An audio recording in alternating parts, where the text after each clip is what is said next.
ये 90s का वक्त था और मेरी फैमिली में बहुत सारे प्रॉब्लम्स थे। मेरी वाइफ ने भी मुझे छोड़ दिया था। तब मैं इधर उधर जाने लगा काम के लिए। तब मेरे साथ एक अलग जगह पर एक बहुत अजीब इंसिडेंट हुआ था। मैं डकोटा में एक ट्रक से जा रहा था। डकोटा बहुत सुनसान एरिया है। उधर बस बहुत सारे खेत हैं जो बहुत दूर तक फैले हुए हैं और कई माइल्स तक इधर कोई रहता भी नहीं है। हम लोग सामने एक गैस स्टेशन पर अलग हो गए। तब मैं नेब्रास्का के सैंड हिल की तरफ बढ़ने लगा। मैं उस रास्ते से होकर पास वाले टाउन की ओर जाना चाहता था जिधर मेरा एक दोस्त रहता है। ये रास्ता बहुत लंबा था तो मैंने लिफ्ट लेने के बारे में भी सोचा, पर उधर बहुत कम कारें चल रही थी। मैंने एक कार से लिफ्ट मांगने की कोशिश की पर वो मुझे छोड़ के चला गया। ऐसे करके मेरे करीब 12 घंटे बीत गए और तब मेरे पास बहुत कम खाना और पानी बचा था। मैं तब बहुत थक गया था तो मुझे एक शेल्टर की भी ज़रूरत थी और मैंने तब सूरज की ओर देखा और दिन ढलने में बस कुछ ही घंटे बाकी थे। मैं तब लकीली एक फार्म हाउस के पास आ गया था जो मेन रोड से करीब हाफ माइल की दूरी पर था। मैं उस फार्म हाउस के पास गया। जब मैं उसके पास गया तब मुझे पता चला कि वो फार्म हाउस अबंडेंट है। उस रात बहुत ठंड थी और बहुत हवाएं चल रही थी तो मैंने सोचा कि उसी घर में आज की रात बिता लेते हैं, नेक्स्ट डे फिर जाऊंगा।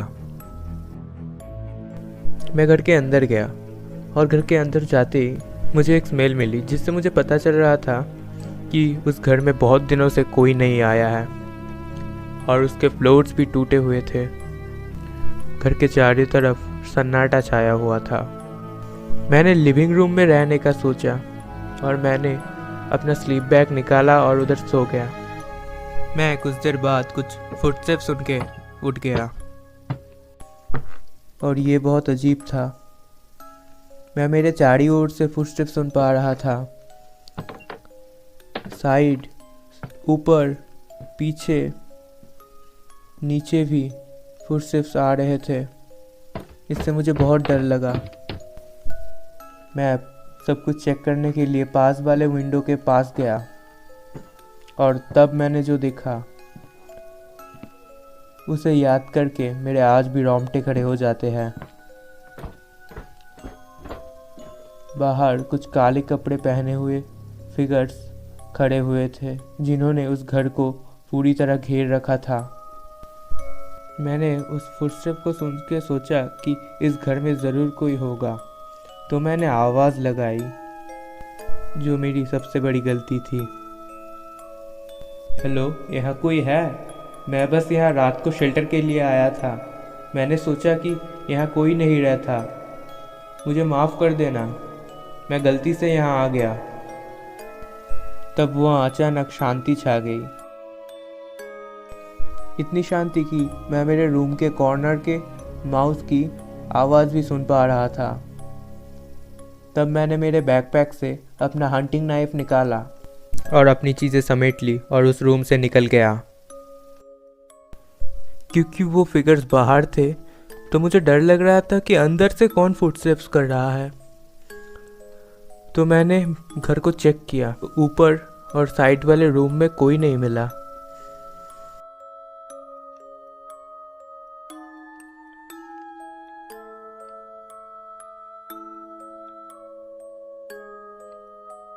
मुझे थोड़ा अजीब फील हो रहा था क्योंकि मुझे पता था कि बाहर बहुत सारे काले कपड़े पहने हुए आदमी मेरा वेट कर रहे हैं, पर कोई चीज़ मुझे बोल रही थी कि अगर मैं उस घर से तभी ना निकलूं तो बहुत बुरा होने वाला है। तो मैं उस घर से दौड़ के निकल गया और बाहर जाके जो मैंने देखा उसे देखकर मेरे रोंगटे खड़े हो गए।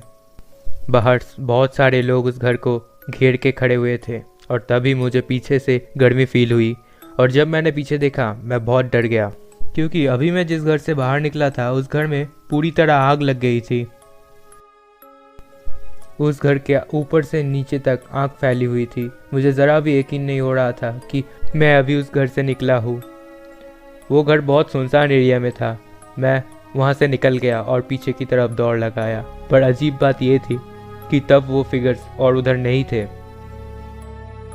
मैंने वहाँ से सीधा दौड़ लगाया और पास वाले टाउन पर जा रुका। और नेक्स्ट डे मैं वहाँ से अपने घर निकल गया। घर पहुँच के सब ठीक होने लगा। मेरी फैमिली भी मुझे वापस मिल गई, पर मैं कभी नहीं भूल पाऊँगा उन काले चद्दर में आए हुए लोगों को और उस घर को।